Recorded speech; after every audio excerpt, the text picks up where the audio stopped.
আল্লাহ রাব্বুল আলামিন আবু জেহেলের মৃত্যু লিখে রাখলেন।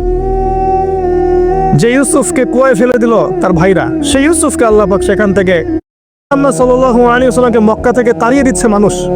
আল্লাহ রাব্বুল আলামিন সেই মক্কা নবীর পায়ের সামনে এনে দিলেন সুবহানাল্লাহ, মাত্র 8 বছরের ব্যবধানে। যে বদর যুদ্ধে মুসলিমদেরকে একদম নিঃশেষ করে দেওয়ার প্ল্যান করা হয়েছে, ওই বদরেই আল্লাহ রাব্বুল আলামিন আবু জেহেলের মৃত্যু লিখে রাখলেন। যে ইউসুফকে কুয়ায় ফেলে দিল তার ভাইরা, সেই ইউসুফকে আল্লাহ পাক সেখান থেকে রাজপ্রাসাদ, সেখান থেকে কারাগার, সেখান থেকে আবার নিয়ে আসলেন মিশরের পলিটিক্যাল পাওয়ারে। আল্লাহর পরিকল্পনা। যে ইয়াসরিব একসময় ইহুদিদের দাপটের জায়গা ছিল, ওই ইয়াসরিব মুসলিমদের পরতলগত করলেন আল্লাহ পাক হিজরত করিয়া। বাদশাহ নাজাশী আবিসিনিয়ায়, আমি তো মালয়েশিয়াকে আবিসিনিয়া মনে করি, এখানে মাশাআল্লাহ এরকম পরিবেশ আছে, শান্তিপূর্ণ ইসলামী পরিবেশ। বাদশাহ নাজাশীর এরকম পরিবেশ ছিল। বাদশাহ নাজাশী কিন্তু মুসলিম ছিল না, সে খ্রিস্টান ছিল। তারপরেও নবীজি বলতেন বাদশাহ নাজাশীর রাজ্যে কেউ জুলুমের শিকার হয় না, সুবহানাল্লাহ, যদিও সে মুসলিম ছিল না। ওখানে ইসলাম নিয়ে গেলেন আল্লাহ পাক, ওখান থেকে পুরো আফ্রিকায় ইসলাম ছড়িয়ে পড়লো, সুবহানাল্লাহ। এক খালেদ বিন ওয়ালিদ রাদিয়াল্লাহু আনহু, যার হাতে উহুদ যুদ্ধে বহু মুসলিমের প্রাণ গিয়েছে না, সেই মানুষকে আল্লাহ রাব্বুল আলামিন হেদায়েত দিয়ে 100টা যুদ্ধ করিয়েছেন, সুবহান। আল্লাহ পাকের পরিকল্পনা আমরা বুঝতে পারবো না, আল্লাহ পাকের পরিকল্পনা আমরা বুঝতে পারবো না। ওমা কারুল্লাহ, তারা কৌশল করে, আল্লাহ পাকও পরিকল্পনা করে। তো আল্লাহ পাকের কি পরিকল্পনা? যৌবনকালটা আল্লাহ পাক মুসা আলাইহিস সালামকে ফিরআউনের ঘরেই কাটালেন, এবং আল্লাহ পাক মুসা আলাইহিস সালামকে দুটো গুণাবলী দিয়ে বড় করলেন। দুটো গুণাবলী মনে রাখবেন। এক হচ্ছে কওয়ী, তিনি শক্তিশালী ছিলেন, ফিজিক্যালি অনেক শক্তিশালী ছিলেন। আমিন মানে বিশ্বস্ত ছিলেন, কওয়ীউল আমিন, মনে থাকবে ইনশাআল্লাহ। আমরাও আল্লাহর কাছে দোয়া করি, আল্লাহ আমাদেরকে কওয়ী বানিয়ে দিন এবং আমিন বানিয়ে দিন, আমিন। এবার যৌবনে উপনীত হয়েছেন, টকবক রক্ত, বাইরে বের হয়েছেন, বাইরে বের হয়ে দেখছেন যে দুজন ব্যক্তি লড়াই করছে, ইয়াকতাতুলান, দুজন ব্যক্তি মারামারি করছে। একজন মিন শিয়াতি, তার বনু ইসরাইল কওমের মধ্যে, আরেকজন হচ্ছে আদুই, তার শত্রুর মধ্যে। তো মুসা আলাইহিস সালাম গিয়ে সাহায্য করতে চাইলেন তার কওম। আমরা বলি না দেশি ভাই সাপোর্ট দিই, তাই না?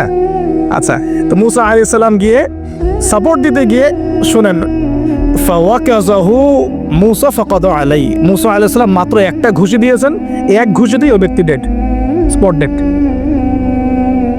এই যে আমি গত একটা লেকচারে বলেছিলাম, চাইনিজ কন্টিনেন্টে যে মার্শাল আর্টসগুলো গড়ে উঠেছে, এই কোরআন থেকে গড়ে উঠেছে।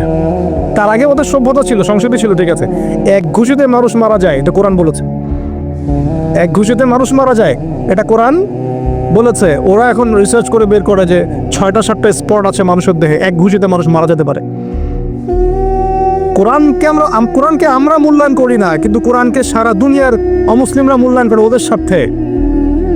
ওদের স্বার্থে তারা আমাদের কোরআনকে মূল্যায়ন করে, আমাদের হাদিসকে মূল্যায়ন করে। আমরা করতে চাই না, আল্লাহ মাফ করবো আমাদেরকে।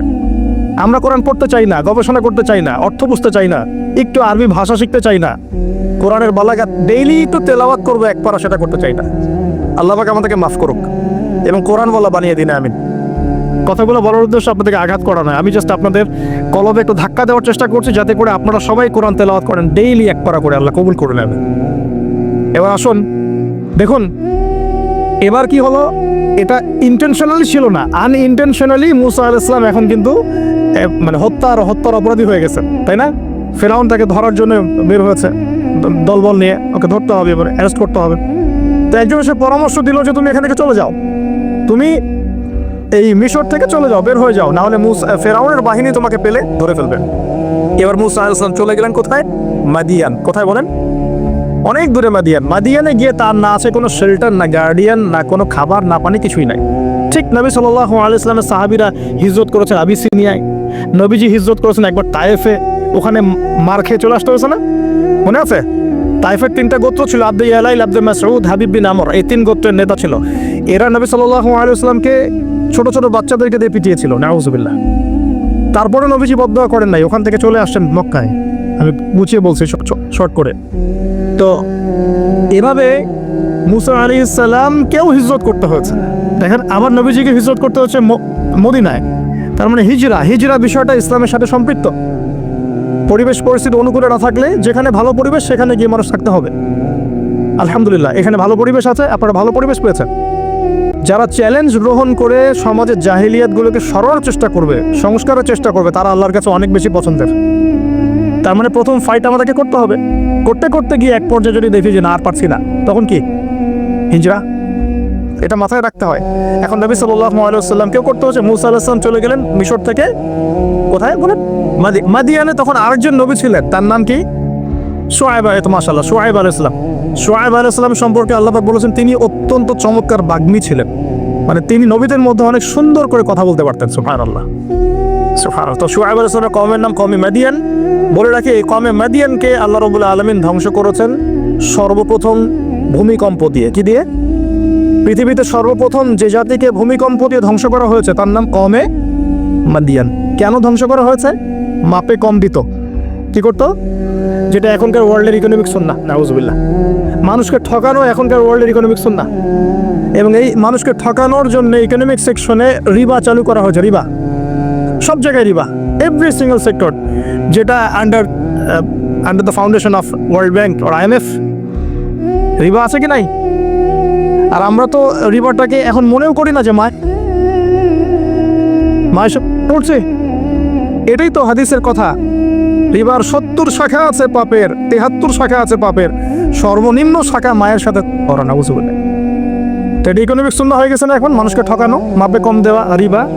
আর আমরা তো মাশাআল্লাহ ঘুষ ছাড়া কিছু হয় না, দুর্নীতি ছাড়া হয় না, টেবিল পাসই হচ্ছে না। আল্লাহ মাফ করুক আমাদেরকে। তবে এগুলা আমাদের ইবাদতকে নষ্ট করে ফেলছে। কারণ হারাম রিজিক থাকলে ইবাদত দোয়া কবুল হয়। আল্লাহ পাক আমাদেরকে হালাল খাওয়ার তৌফিক দান করুন। এখন প্রিয় ভাইরা, ওখানে গিয়ে কিচ্ছু নাই, নিঃস্ব অবস্থায় কি দোয়া করতে পারেন একজন মানুষ, এই দোয়াটা শিখে নেন। ইনশাআল্লাহ আপনার জীবনের সমস্ত সংকট কেটে যাবে ইনশাআল্লাহ। আমি নিজে ওই দোয়াটা বেশি বেশি করার চেষ্টা করি। দোয়াটা হচ্ছে, মুসা আলাইহিস সালাম একটা গাছের নিচে হেলান দিয়ে বসলেন, বসে দেখলেন দুইজন মেয়ে দাঁড়িয়ে আছে দূরে, পানি নিতে পারছে না। লোকজন পানি নিয়ে যাচ্ছে, ওরা দাঁড়িয়ে আছে বেচারি। মুসা আলাইহিস সালাম গিয়ে বললেন, কি সমস্যা আপনাদের? এটা নিয়ে আপনারা আবার মেয়েদের সাথে কথা বলার চেষ্টা করেন না। মাহারাম গায়রা মাহারাম মেনে চলেন। তারা বললো যে আমাদের বাবা অনেক বৃদ্ধ মানুষ, আমরা পানি নিতে পারি না যতক্ষণ না আমাদের কম পানি নিয়ে চলে যায়। তো মুসা আলাইহিস সালাম তো একটু বললাম না, ফিজিক্যালি খুব স্ট্রং ছিলেন। থাকে না বডি বিল্ডার, সামনে গিয়ে কথা বলে সরব, পানি দিতে দাও, তখন মানুষ একটু মূল্যায়ন করে না। তো মুসা আলাইহিস সালাম এভাবে পানি নিয়ে দিলেন এবং বাছুরদেরকে পানি পান করালেন, করিয়ে গাছের নিচে এসে বসে আছেন। বসে বসে তিনি দোয়া করছেন। এই যে দোয়াটা তিনি দোয়া করছেন, রব্বি, একটা নেক কাজ করলেন না, মানুষের উপকার করলেন, নেক কাজ করে এসে গাছের নিচে বসে দোয়া করছে, আল্লাহ এখানে তো আমার খাবার পানি বাসস্থান কিছুই নাই, আমি কি করব? রব্বি ইন্নী লিমা আনজালতা ইলাইয়া মিন খায়রিন ফাকির। রব্বি ইন্নী লিমা আনজালতা ইলাইয়া মিন খায়রিন ফাকির। আবার বলেন, রব্বি ইন্নী লিমা আনজালতা ইলাইয়া মিন খায়রিন ফাকির। অর্থ হচ্ছে, হে আল্লাহ, তুমি তোমার পক্ষ থেকে আমার উপরে যে নেয়ামতগুলো দিবে, আমি এর জন্য ফকির হয়ে বসে আছি। আল্লাহ, অর্থ বুঝে পড়বেন ভাই। নামাজ, রোজা, হজ, যাকাত যাই করেন আল্লাহর রাস্তায় অর্থ বুঝে পড়বেন। অর্থ বুঝে পড়লে আপনার ইবাদতের স্বাদ পাবেন, তৃপ্তি পাবেন, আল্লাহর সাথে কানেকশন হবে, আল্লাহর নূর পাবেন, মাআরিফত পাবেন, সত্য স্বপ্নও দেখবেন তখন ইনশাআল্লাহ। তখন শুয়ে সত্য স্বপ্ন দেখবেন ইনশাআল্লাহ। আল্লাহ পাক তৌফিক দান করবেন। এবার আল্লাহ পাকের সাহায্য নেমে আসলো। ওই দুই মেয়ের মধ্যে একজন হেঁটে হেঁটে চলে আসছে। এবার এই মেয়ের হাঁটা সম্পর্কেও কোরআন কথা বলেছে, সুবহানাল্লাহ। এই মেয়ে কিভাবে হেঁটে এসেছে এই হাঁটার বর্ণনাও কোরআন দিয়েছে। কোরআন বলেছে এই মেয়ে হেঁটে আসছে লাজুক পায়ে। কি পায়ে? এখন আপনি এই পুরো ওয়ার্ল্ডের মেয়েদের হাঁটা দেখেন, লজ্জা আছে? তাহলে মেয়েদের সাথে লজ্জা একটা গভীর সম্পর্ক আছে। এই মেয়ে প্রশংসা আল্লাহ পাক কোরআনে করলেন, লাজুক পায়ে, লাজুক ভঙ্গিতে, অবনত নয়নে সে হেঁটে আসলো। এখন আপনি কেলে যান, গো টু খেল, আপনাদের টুইন টাওয়ারে যান, দেখেন সবার হাঁটা চলো দেখেন। হায়া লজ্জার কোনো বালাই আছে এখানে? আমি গত লেকচারে বলেছিলাম যে আদম আলাইহিস সালাম এবং হাওয়া আলাইহিস সালাম, ইবলিস তাদের সাথে প্রথম যে আচরণ করেছে ওই ফল খাওয়ানোর পরে, সেটা কি? তাদের গা থেকে পোশাক খুলে পড়ে গেছে। মানে নগ্ন করে দিয়েছে আমাদের পিতামাতাকে, মহাবিশ্ব নগ্ন করে দিয়েছে কে? ইবলিস। তো এখন এই পৃথিবীতে আমরা যারা নগ্নতার চর্চা করছি তার কার এজেন্ট আমরা বুঝতে বাকি আছে? আমার কথা কি বুঝতে পারছেন কিনা? এই কানেকশন মেলানোর চেষ্টা করো, ডটসগুলো মেলানোর চেষ্টা করো। সামনে যাই প্রিয় ভাই, এই মেয়ে এসে বলছে, আমার বাবা আপনাকে ডাকেন। আমার বাবা আপনাকে ডাকছেন। তিনি গেলেন, বাবা শুআয়ব আলাইহিস সালাম। তো তখন এক বোন ইনডাইরেক্টলি বাবাকে বোঝাচ্ছে যে বিয়ে শাদী দিলে ভালো হয়। এক বোন বলছে যে আপনি তো তাকে পুরস্কৃত করতে চাচ্ছেন, তাহলে এরকম কইও না, আমি একজন মানুষকে সবচেয়ে ভালোভাবে পুরস্কৃত করা যায় তার যথাযোগ্য প্রতিদান দেওয়ার মধ্য দিয়ে। তো মেয়ের ইশারা বাবা বুঝেছেন, তিনি নিজের এক মেয়ের সাথে মুসা আলাইহিস সালাম বিয়ে দিলেন। সুবহানাল্লাহ। তবে শর্ত দিলেন, দেন মোহর কি? মোহর তো নাই। মোহর কি এবার? মোহর হচ্ছে 8 বছর তোমাকে আমার ফার্মে কাজ করতে হবে। এটা আগেকার একটা স্টাইল ছিল, সুন্নাহ। এটা এখন নাই, যদিও আগে এরকম ছিল যে দেনমোহর দেওয়ার জন্য এই একটা পদ্ধতি ছিল। যেমন ইয়াকুব আলাইহিস সালামের ক্ষেত্রেও এরকম 7 বছরের কথা আসছে, তিনি 7 বছর তার শ্বশুরের ফার্মে কাজ করেছেন। এটা নতুন ছিল না ওই সময়, এটা কমন ছিল। এখন যেমন আমাদের দেশে কমন 10 লাখ টাকা মোহর হবে, 10,000 টাকা দিব, বাকিটা সব বাকি, তাই না? তো এরকম আর কি কমন কিছু বিষয় থাকে আর কি। আস্তাগফিরুল্লাহ, মাফ করো। বলবে বাসরাতে, বলবে আমাকে মাফ করে দাও। শুরুতেই নিজের গায়রথহীনতার পরিচয় দিল, আবার এদিকে শ্বশুরের কাছে মাশাল্লাহ মোটা অঙ্কের ডোনেশন নিতে চাচ্ছে, যৌতুক। বিয়ে আমাদের ওখানে মাশাল্লাহ মানে কেনা বেচা, মেয়ে বিক্রি করতেছে আর ছেলে কিনতেছে।